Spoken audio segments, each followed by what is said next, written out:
Colombes, ville des Hauts-de-Seine de 85 000 habitants, présente un double visage particulièrement contrasté.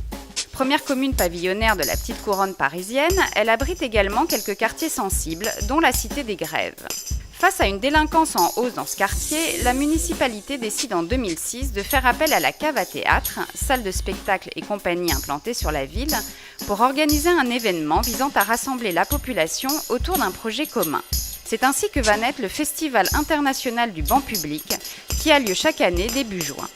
Le 2 juin 2013, la manifestation a démarré tout en musique sur la place Aragon, qui après de multiples travaux a été inaugurée à cette occasion. J'ai le grand plaisir d'ouvrir aujourd'hui, dimanche 2 juin 2013, le 8e Festival international du banc public.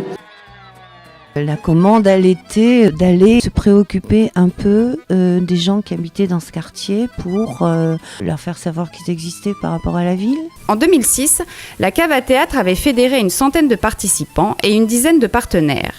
Ils étaient 23 lors de l'édition 2013, rassemblant dans 21 ateliers plus de 400 personnes. Si l'événement est monté en puissance, le concept, lui, n'a pas changé.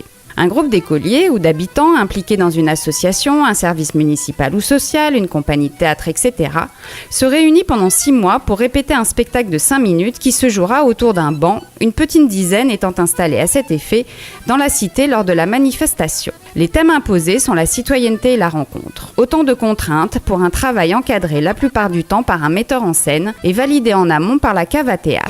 Quand même, je récapitule ça.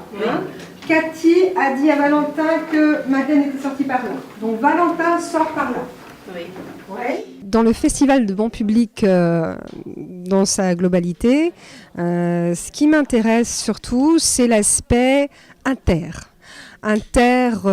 social, intergénérationnel. C'est l'aspect mélange, incongruité, un peu audace. Je trouve que c'est un pari gonflé que de soudain faire intervenir un festival qui réunit toutes sortes de personnes.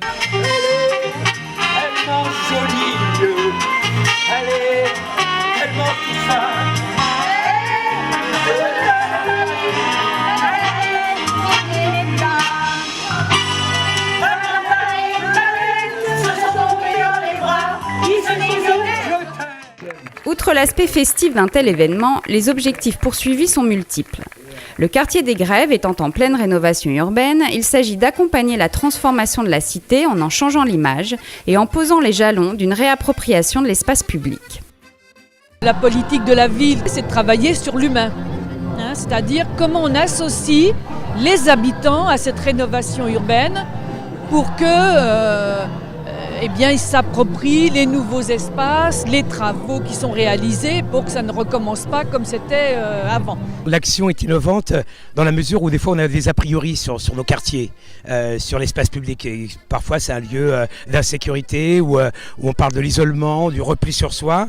Et là c'est vraiment une lutte contre la fatalité, la résignation. Nous on est une compagnie de comédiens, d'artistes, on a notre savoir-faire, mais sans le partenariat de tous, structures municipales, associatives, habitants, on ne pourrait pas le réaliser. On vit chez soi aujourd'hui, la porte fermée, le regard rivé sur la télévision ou sur l'ordinateur, et on a envie de faire sortir les gens, mais les gens ils ont envie de sortir parce qu'une fois qu'ils ont découvert que derrière la porte il pouvait y avoir des roses, des gens avec des tambours, des chorales qui chantent et des gens qui s'amusent, des groupes qui font du théâtre, ça va être ça les bancs publics. Et puis ce concept de se dire en 5 minutes on va pouvoir voir une œuvre qui a été faite par des habitants de nos quartiers, par nos voisins, par nos enfants, c'est quand même quelque chose de très beau.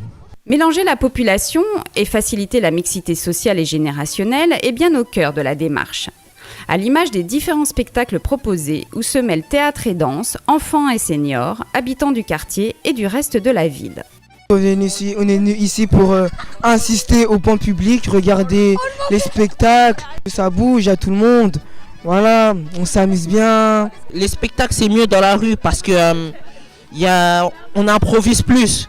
Oui, on pense que ça change l'image du quartier puisque un quartier qui sort et qui bouge est un quartier qui n'est pas mort. Donc.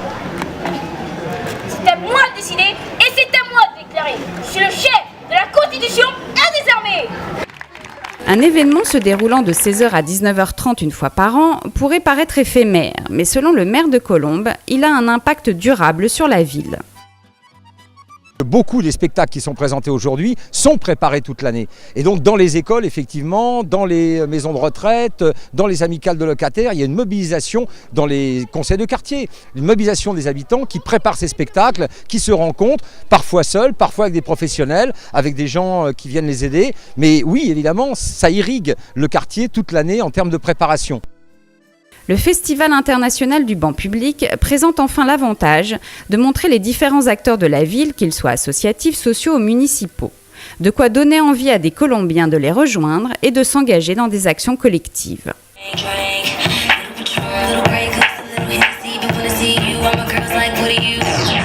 Le fait qu'on participe au banc public, ça a convaincu beaucoup de gens de venir s'inscrire dans notre association. L'année d'avant, c'était l'initiative en fait entre voisins.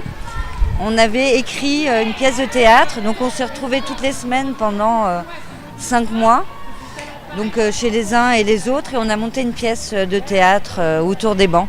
Donc c'était vraiment un moment formidable entre voisins. Le 2 juin 2013, dans la soirée, s'éclot le 8e Festival international du banc public. De nouveaux groupes vont bientôt se constituer pour préparer les éditions à venir et proclamer « La rue est à nous ».